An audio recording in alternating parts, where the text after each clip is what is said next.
Tired of the same old breakfast? We got you. Because here, we believe breakfast should be fun. Spacey's all-day breakfast menu. Food so good, it's out of this world. So where would you guys want to go next? There's another shop, right? There's this shop. There's a bunch of things that don't progress the plot. What are those? Tell us about those. Tell us about the things that don't progress the plot. Let's just really kill some time here. So this is a private residence. This is a entrance to a factory. This is another store. This is the place that you're supposed to go meet. We need a truck. And this is, I don't know what this is, because this isn't on the picture that I have in my book. So who knows? Find out. DLC. Well, he said another store, so...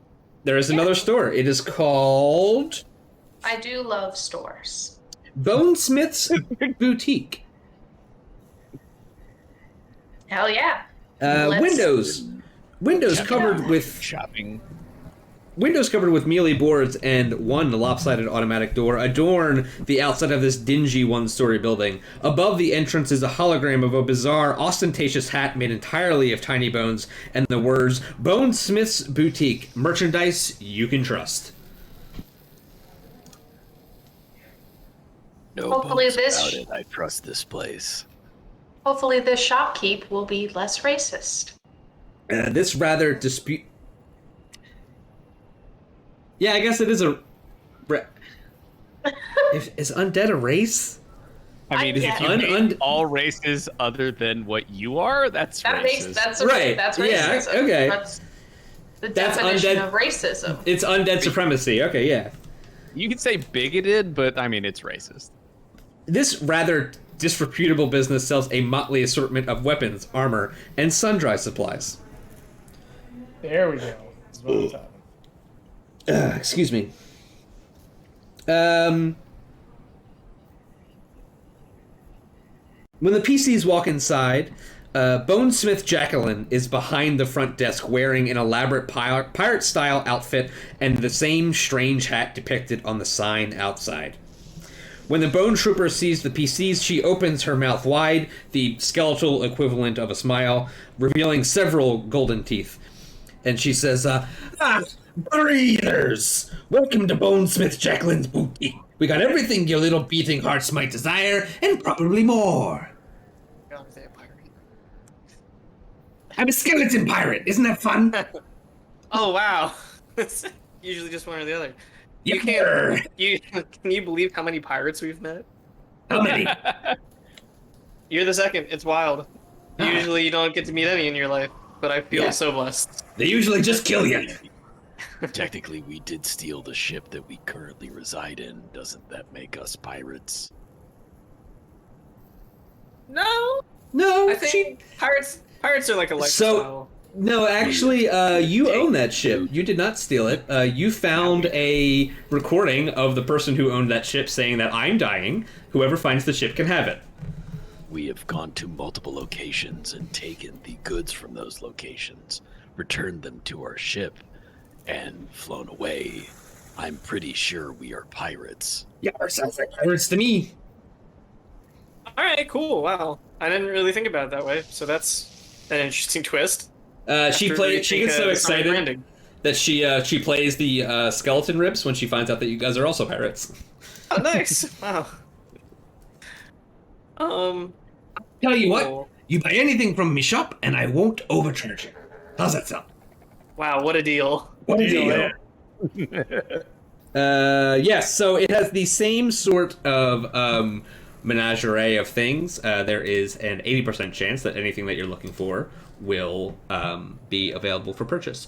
It looks like that the way shops and stuff in Starfinder games work is that you got to know what you want before you get there. There's no RPG list of equipment that they have for sale that is slightly higher level than the last town that you were in for a amount of money that you need to grind out several weird battles for, but...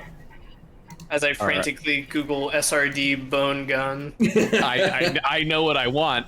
does there happen to be an advanced Doshko? Maybe one with a lot of bones pasted to it for no particular reason? Okay, so there is an 80% chance that this will happen. 80 or less, it is there. 81 or above, it is not. Oh my god. Oh, lost. I'm sorry, I sold my last one. It's your last. Wouldn't you know? Wouldn't you know the bone doshkus? They go quick. I just want to hang out in this shop to see how long Logan keeps this voice up. You don't understand. It's the only one I can do. It's going all over the place. That's why it's so good. The Pirates of Inisherin. Yeah. I love the attempt to say Doshko in a pirate accent. Can I sell some stuff? Oh. Or is it buy only? Read the sign. And it says, "Will buy anything for 4% of what it's worth." Oh. Okay. Yeah, it's not that kind of shit. Any Always worth asking. looking for I'm really looking for some kind of. She jumps up onto her counter and then onto the chandelier that is above all of the items, swings over and lands next to Raj, who is trying to make a purchasing decision. I am obsessed. I'm looking for some kind of rifle or something like that. Yeah, we be having some kind of rifles. Yeah, my pulsecaster rifle's kind of not that great. I want to find out where this person lives and like go have dinner with them. She lives here. In the shop? Probably, yeah.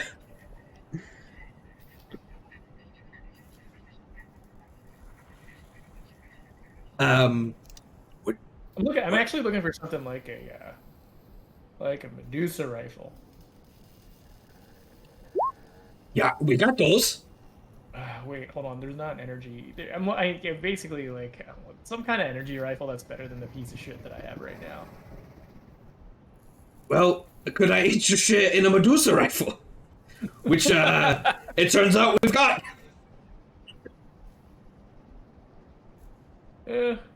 Clara, take a look at this. I mean, I know you love your one gun.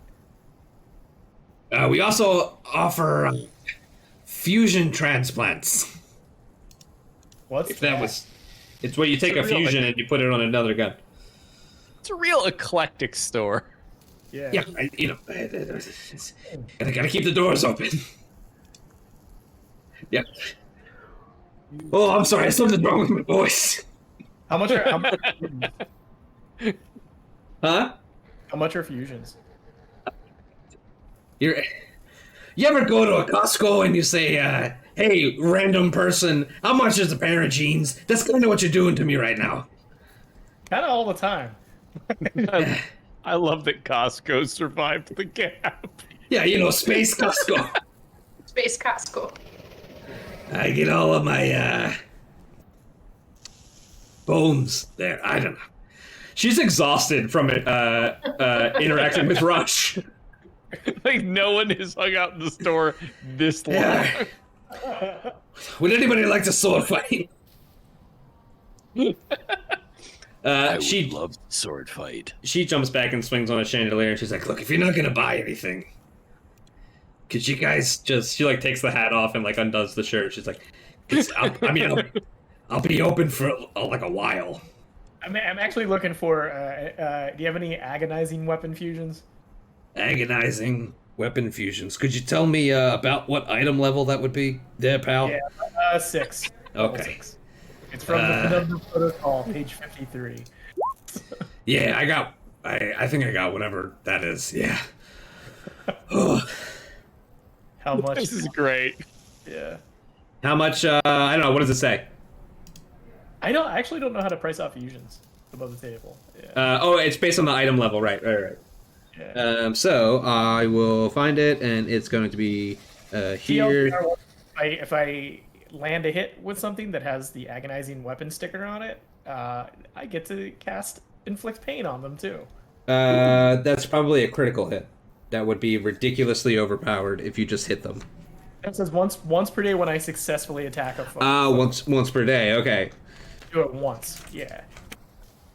So then they have to do a will save. Where the fuck are fusions? Okay, I'll find them.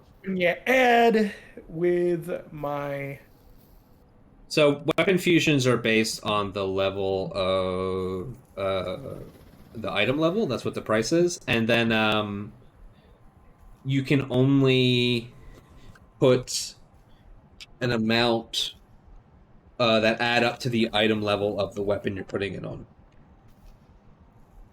Level 6, you said, right? Yeah.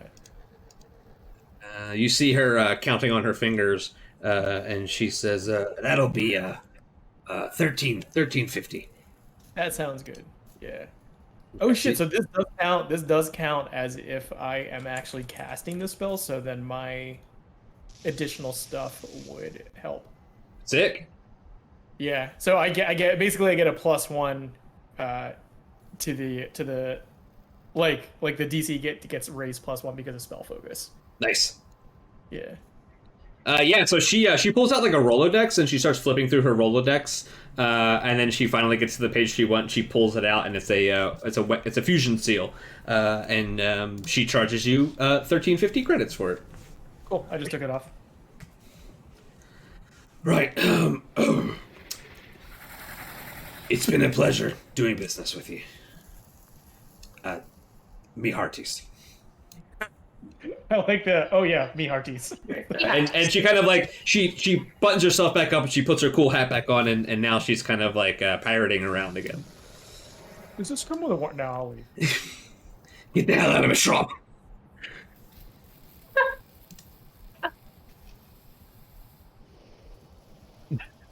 Wait, are we all just standing there? Because like we didn't leave. I didn't. Yeah, and she's like, feel free to browse, but I'm gonna go do something else in the back. Call me if you need me. And you go into the back and you hear just a pirate shanty being played on a broken xylophone. Sorry, not a xylophone. Accordion. It's It's a good old squeeze box. Does anybody else want to buy anything off the top of their head? If not, you can come back later after you've looked at everything. Remember, there's an 80% chance that she'll have it. The one thing I wanted, she didn't have. She didn't have. That is unfortunate. Well, you feel can like check again later. Yeah, maybe she'll have it tomorrow. Might be inside. Another bone doshko. Yeah, the shipments come in on Thursdays. On tomorrow's. On tomorrow's. It feels rude to go to an undead shop and ask for holy water grenades. Do you have anything for destroying the undead? Do you have anything that kills your loved ones and your friends and everyone you know? Weapons specifically designed to kill you. There's kind of like you hear the accordion stop, Oh, we didn't actually. and she pokes her bony head back out that has a hat made of bones out of it, and she says, Made of bone. Ye be needin'. Ye be needin'. And she walks past you guys and she locks the door. Oh. And she says, you never saw what you're about to see. She walks you over to the counter, and she does the thing from Men in Black where she hits the button and everything flips around, but it's just one thing. It's just the counter. And there are 6 holy grenades underneath that counter. And she says, sometimes you be needing a win. I'm not supposed to have these, so they're gonna be a little bit more expensive than they should have been. So That's alright. I understand. you tell me how much it costs. I love that the pirate voice came back in the excitement to make this sale. Okay, so over the table they are $375 for the Mark 1s, which are level 2.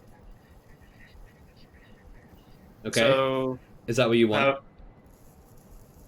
yeah, because the Mark 2s are like Crazy expensive. 940. Yeah. She only has one Mark II, but the rest are Mark 1.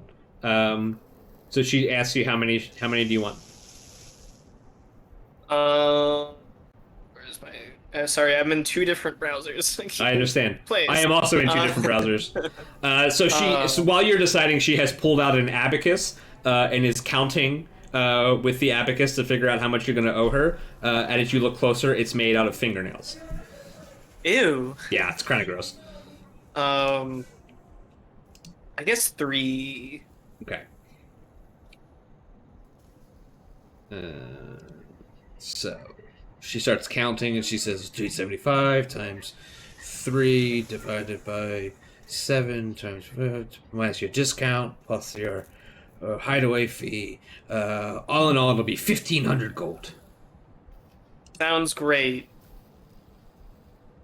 I'll happily pay that 15 Now. Honda. If and when you do get caught with holy grenades, do me a solid. Don't tell me you got them here. I would never. Pirates code. Pirates honor. Yeah, and also, she looks at Pax and she goes, "I'm sorry about your. I'm sorry. I'm sorry about the Doshko. It's okay. I might have one places. tomorrow." They're difficult to find.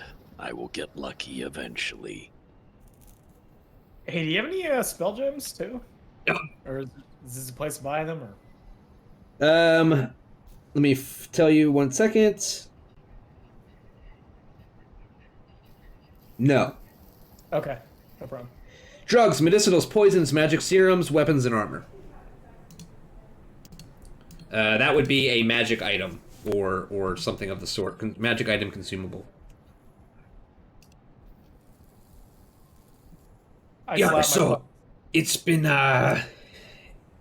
nice meeting you.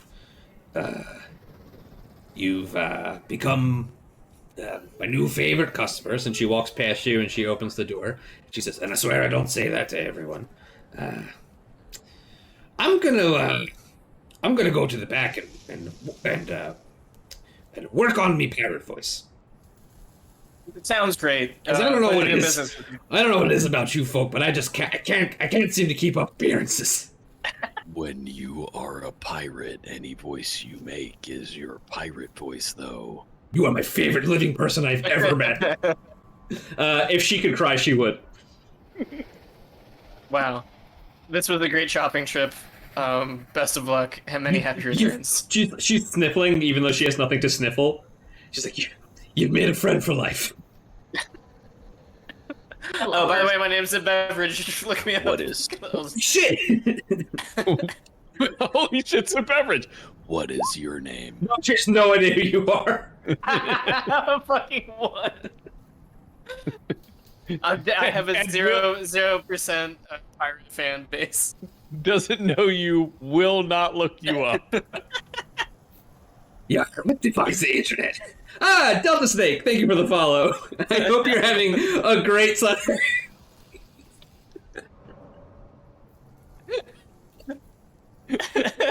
Providing maximum entertainment. Oh, maximum Stop fun. Oh. Thanks for coming in on our shopping episode, apparently. We're gonna do something for real, I promise. In 5 minutes, we're going to do something real. So yeah, so you have now made a like, I guess you can, she really likes you. Hell yeah. Very Specifically, likable. the people who bought weapons. Well, no, because everybody bought something. That's who that is. So I don't know. Maybe someday down the line you can call in a favor. Great. Got Jacqueline Femur. Never mind, I'm sorry. Ugh. Femur fever. So you guys finish with your shopping trip to the Bone Lady.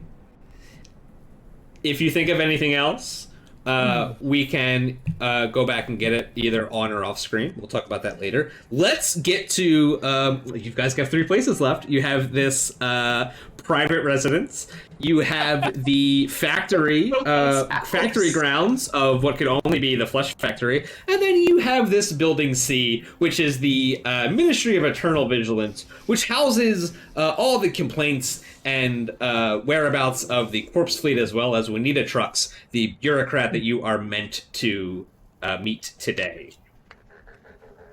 Kind of want to go and knock on some random dude's door and just see what's up. I think that sounds like a good time. That's what we're not doing. Raj, don't you think it would be helpful to get the opinion of locals to see what this place is like? Maybe the people that live here.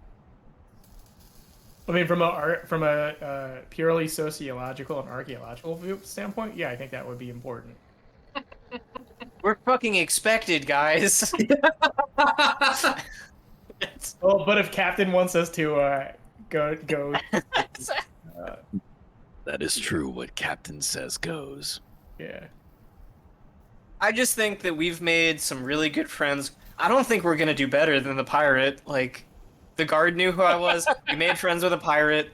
Like, what more could Pretty you good day. possibly like? No, she's a skeleton pirate.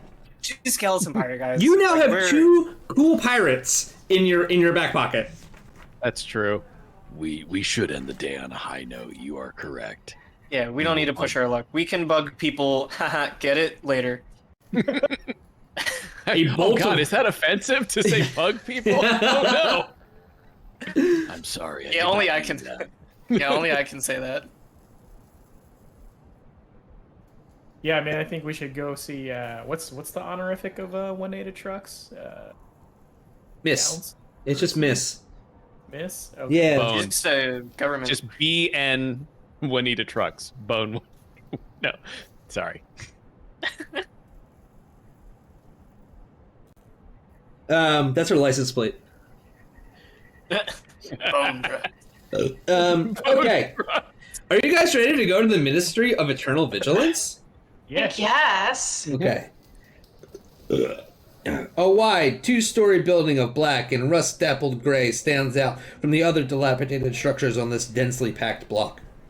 A holographic banner above the sliding double entryway displays the words Ministry of Eternal Vigilance in Common and Neoxian.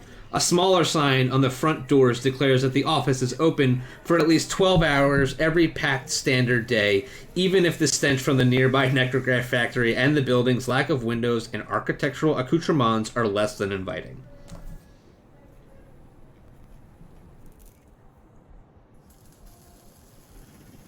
You walk through the front door into the lobby of the Ministry of Eternal Vigilance. As soon as you walk in, you see on the far side, probably back here, it looks like, there is a... This is set up a little funny.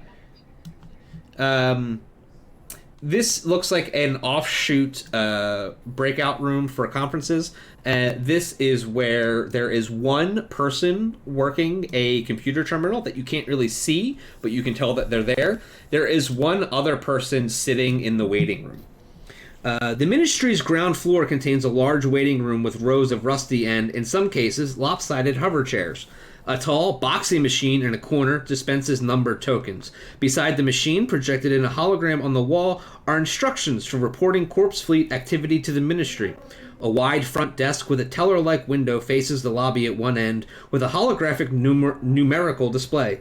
Behind the front desk, stairs lead to a second floor, though they are roped off with industrial-grade silver tape labeled No Public Access. So you walk into a very bureaucratic, smelly place, and there are two people there. There is a person sitting in the waiting room, and there is a person behind the desk,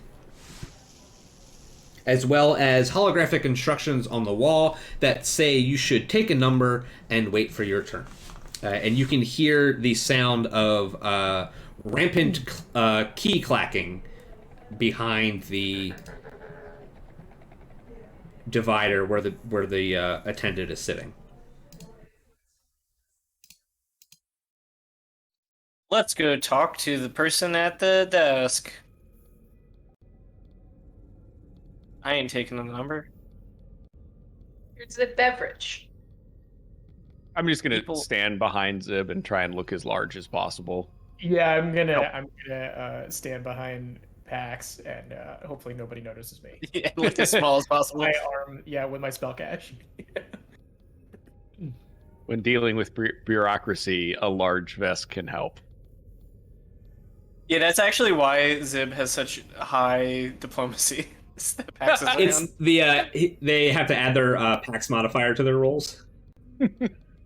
So you walk up to the terminal that has somebody behind it. This person is a ghoul. They're wearing glasses, even though they don't need to. They have those chain glasses that they look over top of, like every bureaucrat has. She is frantically typing away at her desk. She is going through a stack of papers to her left. She's reading them, typing them, and then throwing them out. And she's reading them, then typing them, then throwing them out. She doesn't say anything to you, but as you approach, or I'm sorry, she doesn't look at you, but as you approach, she says, make sure you take a number and then I can be with you. Yeah, this is my favorite kind of bureaucrat. Thank you. Do we need a number to meet with Ms. Trucks? Yes. And then she continues to click and throw out papers and look at papers and click and throw out papers and look at papers. She said take a number. She did not say from where. I look to see who's ready to get up soon. There's one other person here. Give me your number. Okay. So you walk over to the only other person in there and demand their number? Okay. Instructions unclear. Give Instructions me your number. unclear. Got dick stuck in microwave. Okay, got it. Sure. So you walk over to this person sitting there, and he's sitting there patiently twiddling his thumbs. As you walk up to him, you realize that he is alive. He is a human man. You walk over to him and you say, "Give me your number," and he looks at you and goes, "What? No. Why would I do that? Go get your own number from the box." Because I told you to, and if you don't give it to me, I'm going to take it. Make a intimidation check, I guess. 31. Okay. He says, Oh my god. all right, damn, and he gives you his number, and then he stands up, and he's like, and he yells, he's like, "Juanita, these are the kind of people you bringing in here," and walks over and takes another number from the box, and then sits back down, but like as far away from you as possible. Go back over to Zib. I got us a number. Thanks, Pax. And when Nita hears that, she says, "Okay, go ahead, sit down. When your number is called, I'll be right with you." I guess we sit down for now. So there's only room to sit next to the guy that you just bullied into giving your I'm number. gonna sit right next to it. Like, it will be me directly next to this man. And I'm gonna take my sword off my hip and put it between my legs, and you know what? I'm gonna vex spread. Yeah. Vesk spread all over the place. Okay.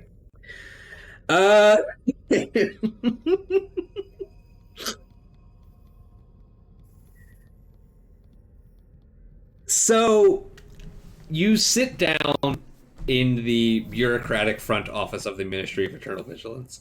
There is a flurry of clicking and clacking and papers moving, and finally it stops, and you hear Juanita stand up, and she says, "All right, number 68, please come up." Damn it, Pax! Aw. I don't understand. What did I do wrong? We're going. I'll explain it to you when you're older. You approach the desk, and she immediately says, "Did you fill out the proper form?" Yeah, probably. Well, I mean, it's a yes or no question. Did you or did you not fill out the form? Are you here to make a complaint? You're here to make a complaint about the corpse fleet, right? No. Oh. Well, then why are you here? Because we were sent here from the Starfinders Society to find Vanitas. We could talk Why did you about. say that? You didn't have to go through the number thing. Okay, well, that's fine. Okay, can I take care of something real quick though? Yeah, if it's that other guy. Number 69. And the guy gets up and he kind of like shuffles past you, And she says, "Hey Shan, how you doing?" And Shan says, I'm all right. Thanks for seeing me. I just I wanted to tell you, I think one of the guys I work with at the Fleshwork Factory, I think he might be a corpse fleet. He might be a corpse fleet. Yeah, I think he might be a corpse fleet. You might be a corpse fleet.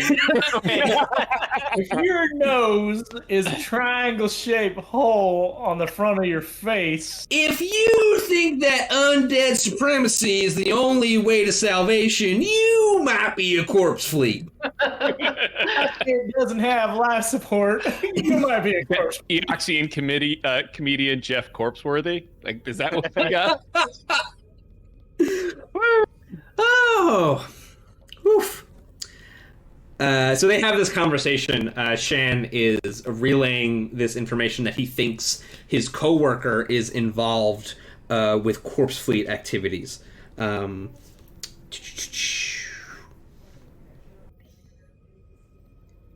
So they finish that conversation. She says, "All right, Shan, it was good to see you. I guess I will review this claim, and I will. I'll if I see you, I'll get back to you about it. All right?" And he says, "All right," and he leaves. Now, and she stands up, but she doesn't really get any taller. She's a ghoul, so she was sitting. She's probably about 4'8". So she stands up, but she was pretty short in life, and now she's pretty short in undeath. She says, "All right, now, the Starfinders, the bug sent you, huh? You know the stuff people report to me is mostly garbage, right? Petty, stupid complaints about the neighbor or outright lies about rivals and enemies, and none of them have nothing to do with the corpse fleet. Still, once in 1,000 moons, we actually get a legitimate lead or two. When that happens, I forward the reports to the government, who passes them on to the authorities in the Pack Council and all the Pack worlds, or so I'm told. This time, I'm giving them to you, too. You want to use them to go after the corpse fleet? Be my guest. Literally, since..." And she kind of stops for a minute. "Literally, since I was asked to set aside a room upstairs for you. It's yours for as long as you're here, as an office and as a bedroom, since you lot still need to sleep, I guess. But don't rush your business on my behalf. I love strangers, especially living ones that I can't eat, staying in my office, particularly when my boss is pretty much forcing me to play the host." And she tries to smile, but she can't because she's extremely upset that she has to do this. So, I'm going to close for lunch. I guess I'll take you guys upstairs, and I'll show you where you'll be staying, and then we can talk a little bit more about what you guys want to talk about. She walks forward and closes. Oh, she locks the door and flips the sign to closed, and she walks back to the counter and picks up the report she made for Shan, and makes a very dramatic show of crumpling it and throwing it in the trash, so that you guys can see that how much of a waste of a time it is most of the time. She walks you guys upstairs. The building's upper floor houses the personal quarters of the ministry's director, Juanita Trucks, and several supply and storage rooms. One of these supply rooms has been cleared to accommodate the PCs, and grimy impressions on the floor show where filing cabinets and office furniture once stood. Now the room holds a number of thin foam sleeping pads equal to the number of PCs. That would be 4. Oh. These, plus a small connected washroom with a deep sink, round out the amenities that Juanita felt obligated to supply her visitors. 1 second. Well,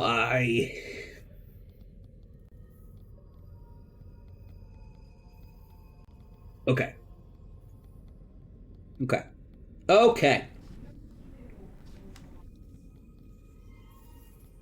So as you guys go upstairs and get settled, the first thing that she says as you guys are kind of like unpacking and unloading is I was told by the Starfinders Society that you were going to be here.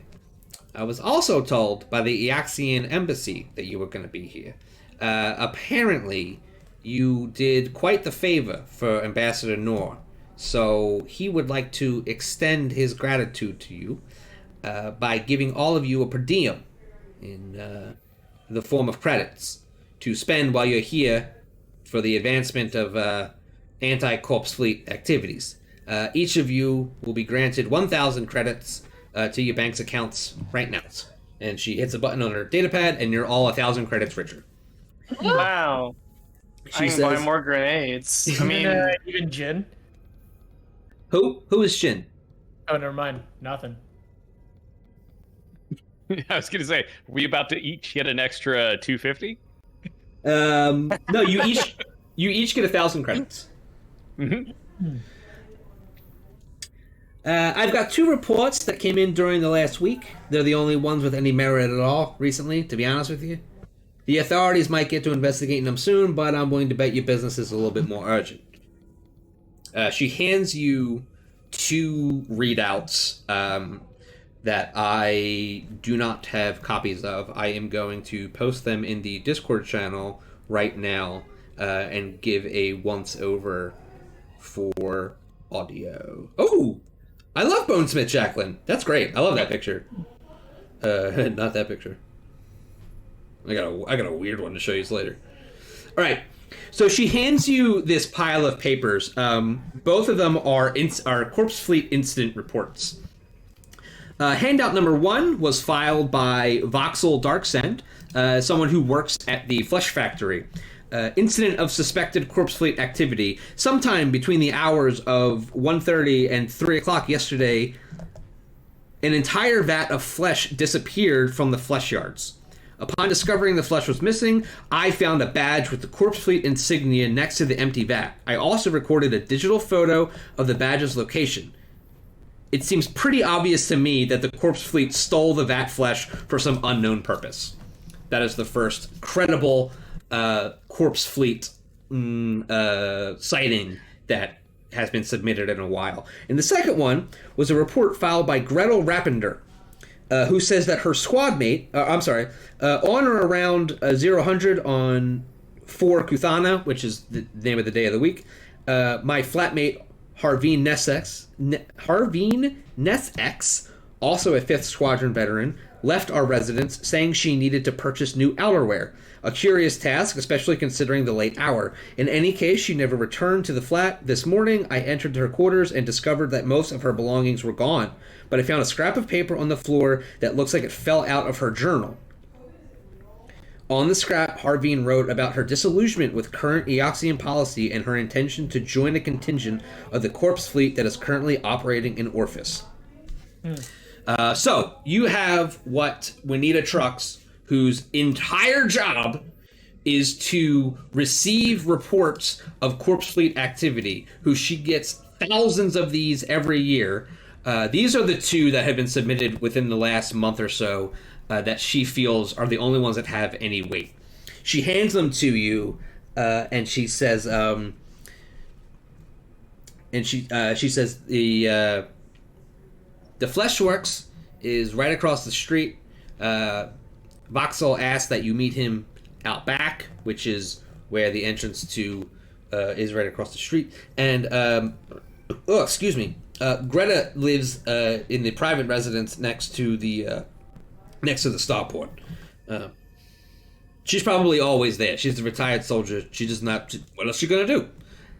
And besides giving you guys a place to sleep and giving you guys that information and giving you guys those credits that I was supposed to give you, that's all of the information that I feel obligated to pass on to you.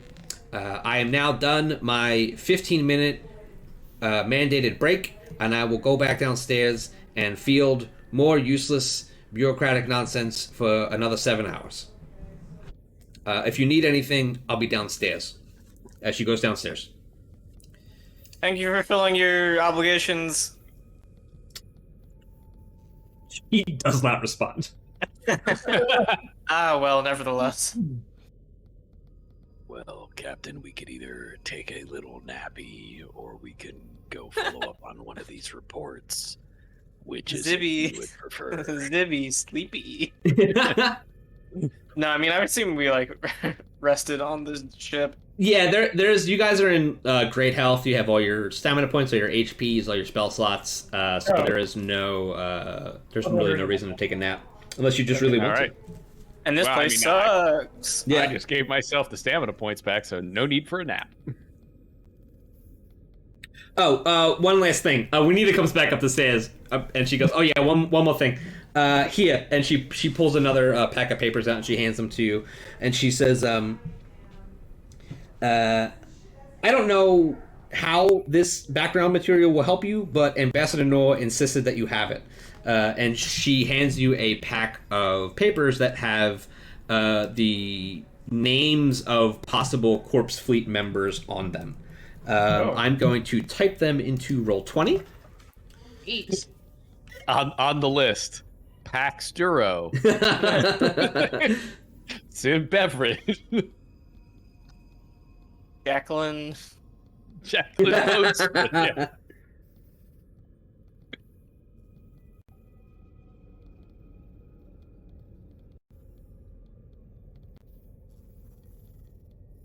Okay, so these are the three names that Ambassador Noor has tried to make sure that you specifically get, so that it will aid in your investigation in trying to suss out the corpse fleet on the Eox. What is Gravelous Nora's deal in this? He is I'm he's I'm asking that in general because, like, I understand that he's the Eoxian ambassador to Absalon, but like he wanted that corpse fleet member for something, and now he's asking us to search more corpse fleet. Like it's weird. It's weird. There's something going on with Gravelisk. Yes. Almost like he's in on it. Yeah, well, I mean, 100%. Like, these are people who are not part of the corpse fleet. They're enemies of the corpse fleet. Let's kill them. Or there are other boxes that he wants. That's true. His name is Ralphus. Realphus. Nah, it's Ralphus. Okay. Ralphus Evan I'm Co. gonna Ralphus.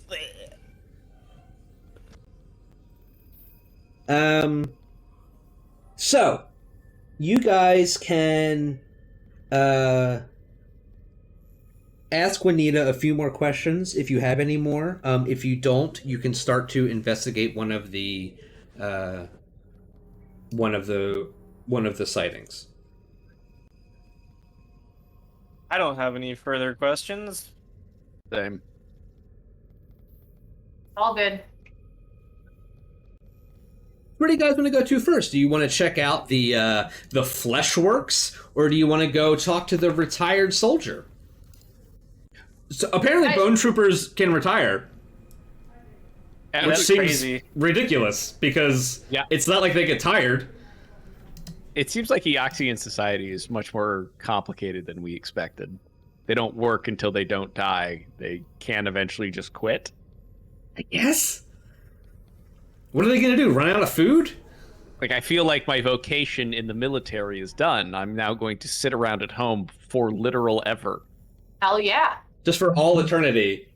Sounds Yeah. cool. So, which one of these people would you like to speak to first? I would like to avoid the flesh factory for as long as possible. Okay. Oh, we're so different. You want I to just- check out the flesh factory? I just want to get it over with. Well, you're the captain. You're the captain. We have a lead that from that random guy that Pax talked to. That somebody might be Bone Trooper, Bone Forge, Boney. What? His co-worker, you're saying Yeah. that. Oh, that person annoying guy that we might- harassed yeah. for no reason? the one who says his co-worker might be a boner. Yeah. There we go. There, nailed it. Feel real good about that. You feel good about that? I do. I really do. Yeah, so you've got Juanita to talk to. You've got we're at 2 hours and 20 minutes. We could probably do one more thing. Captain, it's up to you. It's Do we up to go the talk captain. to the flesh pits or someone's residence?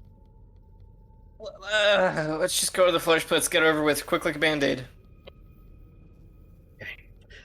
You walk past Juanita as she is frantically typing away at her terminal. She does not say goodbye to you, but the door is unlocked. You leave the Ministry of Eternal Vigilance, and you find yourself at the gate of what can only be the Fleshworks, immediately across the street. This place right here is a giant metal gate connected to a chain link fence with an intercom on the side of it. Tall metal walls behind a chain link fence and wide looming security gates mark this as some sort of industrial facility. Inside the gates is a massive metal and concrete platform resting at the bottom of an enormous elevator shaft. The edges of circular pools or vats containing some strange undulating substance are barely visible behind the fence, sunk deeply in the ground. A sign that reads, "Attention visitors, call for agent," hangs above an intercom on one of the gates. I ring the intercom. Sure. Boop, boop, boop, boop. Where the hell is he? There he is. Simply on the other side of the intercom, I would believe. So you see someone come out of one of these tents, and he rushes over. It's a corpse folk, which is the zombie.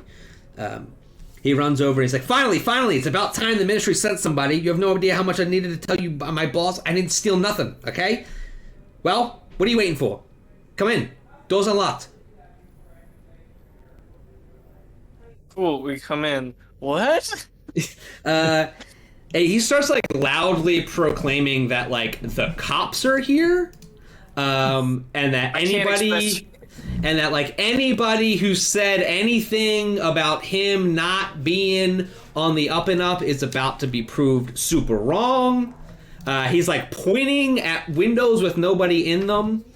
He says the feds are here. They're gonna prove my innocence. I didn't steal no flesh, and I'm gonna prove it to you. Thank you, officers, for coming to clear my name. About to feel real dumb when he takes a look at us. Yeah. And he turns around and he looks at the four of you and he says, "Why don't y'all have uniforms on?" I can't express to you enough how little cops we are. Oh. How ain't we cops? Yeah. Opposite, I would say. Oh, you special cops. I get it. No. My older brother was a special cop. So he walks you through this flesh yard. And it is pretty much exactly how you imagine it. It is the worst smell you've ever imagined, and they are cooking these vats of flesh.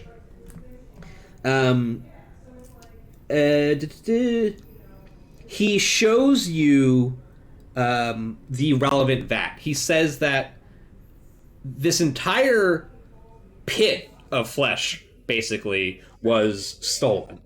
And he has a picture on his phone, or I'm sorry, he has a picture on his data pad where he found the Corpse Fleet badge next to it. You guys are already familiar enough with the Corpse Fleet that you don't have to roll a culture check. You know exactly what it looks like. It's the skull on the insignia. Oh, skulls. How original.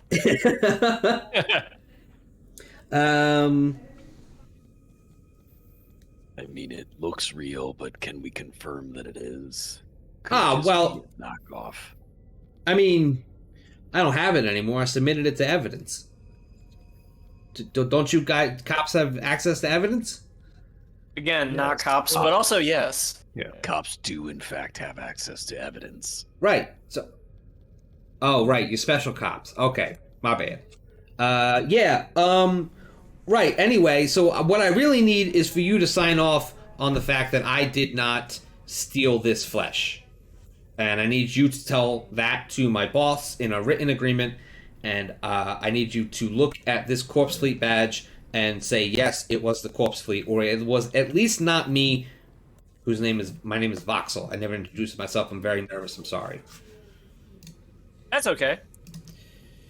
Do you have this written thing that are supposed to sign that says you didn't do it? Yeah, I have it right here. And he pulls out this piece of paper, and it is just, it's basically a contract. Checkbox. Yes, It's like a no. checkbox. Yeah, it says did not do it, signed something or other. And it has a reason below, and the reason he's already written, because Corpse Fleet badge was found at VAT. He's like, yeah, so if you could just sign that, that would be cool. Sure, yeah, no problem. Okay, this is a lot easier than I thought it was going to be. You guys didn't do like any kind of investigation. Are you sure you guys is cops? Again, Yeah, we're not. we're not, but I'm happy to sign that. I'm gonna go do some investigation right after this, and probably throw up a little bit because of the smell. But Makes sense. I don't have a nose. Yeah, neither do I. But it's a different thing. It's kind of similar. I get Don't it. need to explain that. There's actually a shop just right across the way that can sell you a nose. We were there yesterday or today. I don't know how long it's been. I don't think I need it. Honestly, it would probably make me worse at my job. All right, I will just roll this up and give it to Daryl, so I can prove my innocence. So, I'd offer you to investigate the tub, but safety regulations and all that. It's probably not a great idea. But Voxel, can you answer a few questions about the theft? I mean, sure. What, since you work here, you got some expertise. What would it take to physically move one of these? Like, was it just stolen wholesale? Was it just the contents? Did somebody No, use that's a good question. What they would have had to do is deactivate the churning mechanism to get it to stop, so that they could take all of the flesh out and move it into something, and then take it away. So they would have had to either break or break the engineering parts, or fuss with the computer bits to make it stop churning, and then just kind of like maybe put it all into a bag and then hoof it. a bag? So like some kind of flesh bag. I don't know. Flesh bag, yes. Like a skin We all bag. know. Yeah. Yes. Like Raj. Right. Sorry. And he points to Clara and he goes, "Nice suit, by the way." You. So it seems like getting in here is difficult to do if you don't work here, and it seems like whoever took it understands how the vats work. Are there any employees who haven't shown up since the theft? Well, that's a great line of questioning, officer. But no, nobody's gone missing. I will say it's pretty easy to get into this. Yeah. It's just a fence. Like y'all rang you rang the bell because like you being nice, but there's no secret how this place works either. Like it's not hard to figure out. Everybody knows how the flesh is made. You know what I mean? Of course. So, you were suspected of stealing, and your boss did not immediately fire you? Why? No, I is got that? because I got tenure. Do you not know what you don't know what 10 years? Okay, after 10 years, you can't get fired. But you were suspected of stealing, yet he allowed you to continue to come to work. There's an open Why is investigation. There is an open investigation into the missing flesh, and this signed affidavit will clear my name. Oh, right. Hold on. And he reaches into his pocket and he pulls out a satchel. And he hands Zib the satchel. He's like, "I just wanted to give this to you as a gift, not related to our civilian officer relationship. This is not a bribe. It is a thank you for helping me out with this." And he hands you a bag and you look inside of it and there's 3 frag grenades in there. Whoa! And he says, "Yeah, sometimes I use these to break up the skin. You know, it gets too conglobulated, so I put a grenade in there." That's good thinking, Voxel. I can see why you have tenure. Yeah, but that's actually a good question. Why? I don't know why they're not mad at me. It's because I knew I could prove myself right. It's okay. It's all right. It'll be fine. It's a legitimate business. It's a legitimate business. Captain, can I talk to you for a moment in private with the other 2 members of the crew? Okay, you guys want to have it aside? That's okay. I'll just stand here and go fuck myself. Thank you for understanding, Voxel. All right.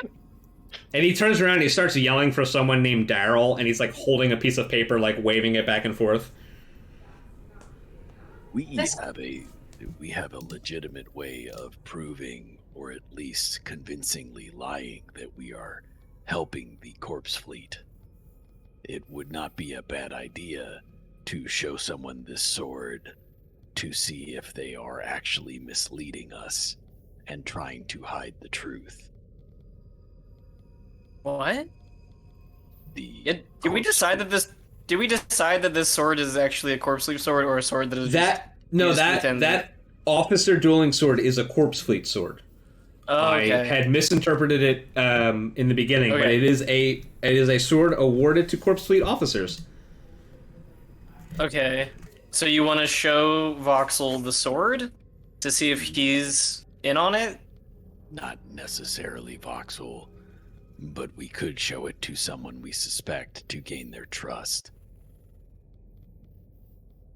It'd be worth checking out Daryl too. I mean, he didn't fire Voxel, so Not maybe entirely Daryl convinced knows Daryl something. is a real person.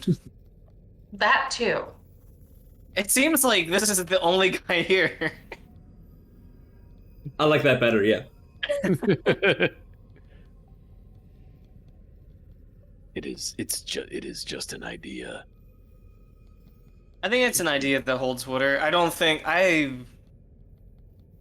Voxel seems like a nice, normal flesh vat employee, I guess. Just a very normal man doing his best. and space bone capitalism. Now I know I wasn't supposed to be listening, but Mr. Zib, I appreciate that so much. You know, I really appreciate that. You know, it takes a lot for someone to be to work the beat as you guys do, but still be so down to earth. I really appreciate it. It's officers like you that make it make it worthwhile. Not a cop. Thank you, though. Right, special cop. I'm sorry. So you've seen what you need to see. Unless you're gonna hop down into that vent down there to do a full investigation, I could say that we're done. I'm not gonna know that. I'll go down into the vat. Right. Well, so here's the thing. It might be helpful, but also it's broken. So you're gonna have to fix it. I am not going into the broken vat. It'll be. You can either repair the computer or repair the engineering. If not, I gotta wait a couple days for a tech to come in and get it working again. Raj, do you think fix it? Yeah. Jinx, bestie. And Clara does not laugh or acknowledge it in any way. All right. Raj, the computers, I would presume, are on the outside of the vat. Mm-hmm. Do you want to? Raj is in hell. Yeah. Raj has been holding his breath the entire time, and then just like going one of those, like breathing through his shirt. What do you want me to look at, Captain? Just see if we can repair this flesh vat's computer systems, and I'll treat you to spacies if you can do it without throwing up into the computer. Yeah, I mean, I guess I can take a look at it. Star Master, where would I even begin to look at a piece of machinery that I'm not trained on? It's a pretty basic control module that they have sort of rearranged all of the inner workings of, and you just have to put them back in the right order. But luckily, it's like a video game puzzle where the right order is intrinsic to people who know what they're doing. So all you really have to do is roll some dice. Okay. You're like, oh yeah, I've seen one of these. This is like the opening closey John on a automatic trash compactor. It's just adopted for flesh. Gross. So I want to take a look at it. I mean, what check would I need to make to see? if I Computers. could- You just make a computer check. Oh, okay. Did I do it? You fix the shit out of it. You fix it so well that you have Doom running on it for no particular reason. That is the hallmark of everything that you fix. You just carry around a USB stick with Doom on it, and when you fix it or hack something, you also get it to run Doom. Because you fucking can. Because Guys, you roll I a got- 33. I got Doom running on this 40-foot by 40-foot piece of flesh. All right, so it's open. He'll run on anything. It's open, and it definitely won't hurt you. And that's not me saying that because whatever. Who wants to go down to the flesh pit? I already volunteered. I'll go. All right, why don't you go down there and look around a little bit? All right, I jump into the flesh pit. Why don't you make a perception check? I perceive flesh. 5. You want to try harder? I do. I would like to take. Can I take a 20? 20 yeah, you minutes can just look fuck around. around in there for 20 minutes. Yeah, let me just look. Like I'll investigate. Yeah. Well, you notice something at what? Like it takes 3 seconds to notice something, so 3 seconds times 20 is you're down there for about 5-10 minutes before finally your foot hits something, and you pick up while searching the bottom of the vat. Finds a curious bone spur-like shard among the scraps of synthetic flesh left in the vat. You climb up. You climb up back out of the out back of the flesh vat, and you show it to everybody. Anybody who would like to identify this must make a mysticism check. I think I can actually do that for y'all. Yeah, that ain't me, Chief. I mean, I can't beat what you guys have already rolled. So Yeah. So at the same time, so Pax is holding this thing as he climbs out, and he shows it to everybody. And Clara and Raj both point at it at the same time and say that it's like, oh shit, that's it is a. At the same time, both of them say, oh, an osteoderm. Can you spell that, please? Yeah, it is an osteoderm, which are shed by a creature known as marrow blights. It is a bony spur that is often shed by an undead creature known as a marrow blight. Oh, yuck. Can I roll to see if I know other things about that kind of creature? Yeah, it would be a mysticism check, and as soon as I figure out what a marrow blight is, I will be able to tell you. So why don't you make another mysticism check? Okay. Marrow blight. Marrow blight. Blight of marrow. Marrow Spooky. blight. So let me figure out the DC real quick. Where's my calculator? Okay, they're that guy. They're that guy from every sandbox zombie game where after you're really good at fighting regular zombies, the big beefy zombie shows Yeah, up. Yeah, he's the the different Left 4 zombie Dead. shows up. Left 4 Dead tank. Okay, so marrow blights. You have passed your information check. Marrow blights are muscular undead monstrosities filled with hate. They typically arise from brawny humanoids that were exposed to strange radiation or arcane energy that painfully warped their flesh at the moments of demise, creating hideous bone spurs that protrude from the creature's backs, cheeks, jaws, and shoulders. Marrow blights can use these spurs as weapons as they drip with the disease that courses through the creature's undead bones like marrow. Scientifically advanced planets, such as Eox and the Pax worlds, have pinpointed the biology warping processes required to create Marrowblights, and some Elibrians have willingly succumbed to this horrific undead fate. On Eox, naturally occurring Marrowblights created during the planet's cataclysm still exist. They are typically among the universe's most vicious and hateful undead, eschewing society and living creatures in particular. Sometimes, though, such Marrowblights ally with forces that seek to assert and spread the superiority of undead creatures throughout the universe and beyond, including the Corpse Fleet and those who sympathize with the exiled Navy. Marrowblights are typically 8 to 10 feet tall, including the horrific bone spurs that protrude from their backs and weigh upward of 300 pounds. They are a horrible creature that uses the bones that grow out of its back like Doc Ock arms. And they just fuck you up with them. Good heavens. Particularly hateful undead. Just straight up haters. Just straight up, they are life haters through and through, 100%.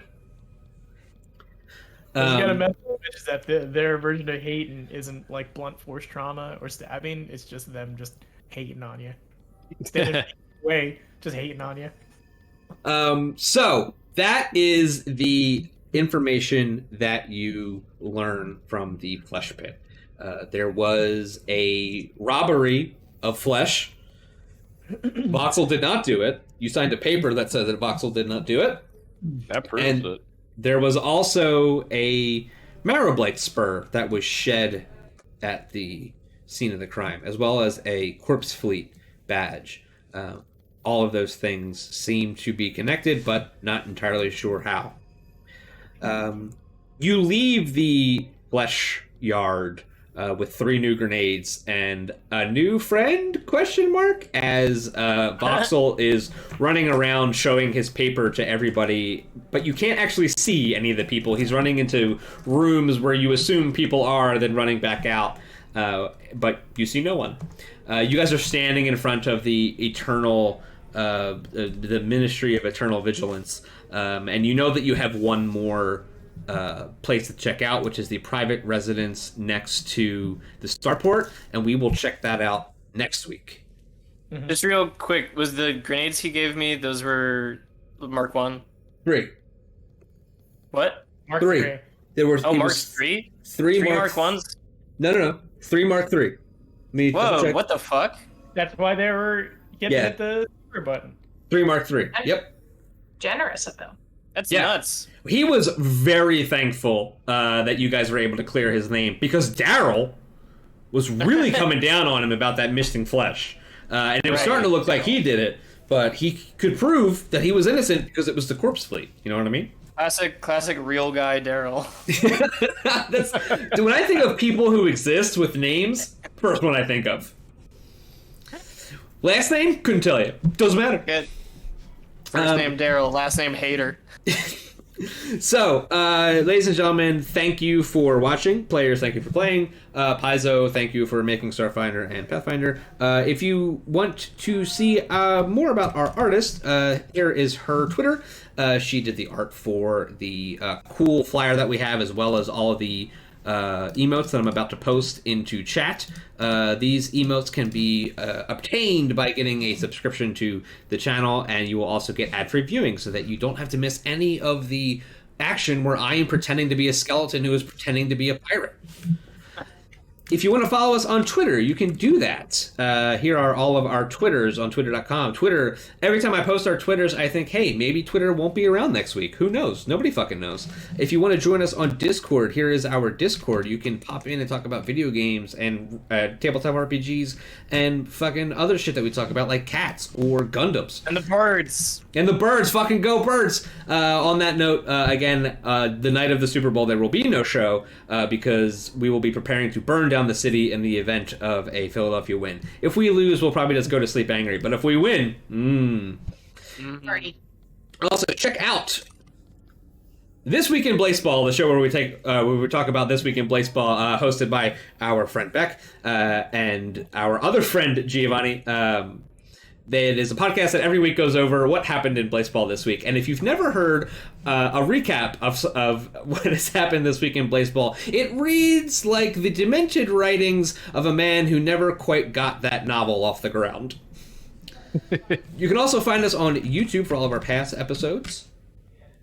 Find it right there. And if you're interested in it, you can find my Starfinder Infinite page where I have posted all of the things that I have made last year for Starfinder Infinite. I'm working on another one. It's going to be, I'm just going to say it's going to be good, but it's going to be fun, and it's going to be a little pointed, and it's going to be a little too tongue-in-cheek. So, ladies and gentlemen, thank you for watching. That we will have a new video up this week. I very much enjoyed today. I got to do a bunch of things that I usually don't do, which is 9 different voices in one episode. Best part? Don't particularly like any of them. So that was great. So thank you for watching. We will be back next week. Now is the time where we are going to wave and say goodbye and then play the outro. Wave and say goodbye. Goodbye. Goodbye. When you're coming from the black, you want a place that reminds you of home. You want traditional foods like Ariaxians, cadaver digits, fresh fried, heavy recycled, or tacos made the Spathany way, flavored with real asteroid sauce. With quality finding up with a syndicate, but at prices any corporate collar can afford. So after you dock, head over to the Eye. We're open all cycle, every cycle. Ready to treat you like family, hive mind, or brood clutch. Spacies, you're gonna like the food you eat from the restaurant that I own.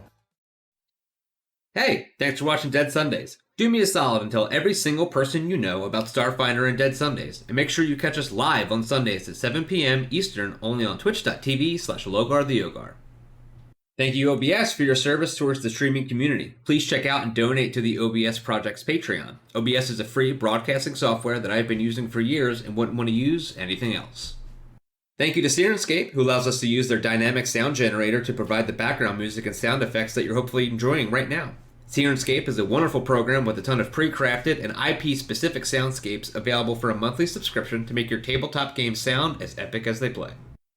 Thank you to Roll20, a web-based tabletop RPG client allowing users around the world to play tabletop games together as if they were in the same room. Roll20 is a free-to-use service, but offers a low-cost monthly subscription option for extra tools that I use because I use Roll20 all the time. And thanks to Paizo for making Starfinder, for making Pathfinder, and for supporting the United Paizo workers.